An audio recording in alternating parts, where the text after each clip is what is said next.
અંકલેશ્વરમાં 2 દિવસ પૂર્વે અજાણ્યા ઈસમો દ્વારા મીણિયા કોથળાઓ ભરી મૃત માછલીઓને આમળા ખાડીમાં ઠાલવી દીધી હતી, જેને ખાડીના દૂષિત પાણીમાં ઠાલવી દેવામાં આવી હતી, જેને લઈ દૂષિત પાણીને લઈ એક તબક્કે માછલાના મોત થયું હોવાનું સામે આવી રહ્યું હતું.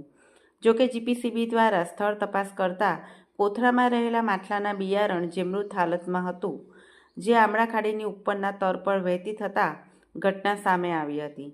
માછલા અને જીપીસીબી દ્વારા નોટિફાઈડ વિભાગને તાકીદ કરી ખાડીમાં જ્યાં માછલા મૃત પામ્યા હતા ત્યાંથી કોથળા સહિત મૃત માછલીઓ કાઢી લેવાની તાકીદ કરતા આજ રોજ અંકલેશ્વર નોટિફાઈડ વિભાગ દ્વારા જેસીબીની મદદ લઈ ફાયર વિભાગને સાથે રાખી મૃત માછલીઓનો કોથળો બહાર કાઢી લીધા હતા.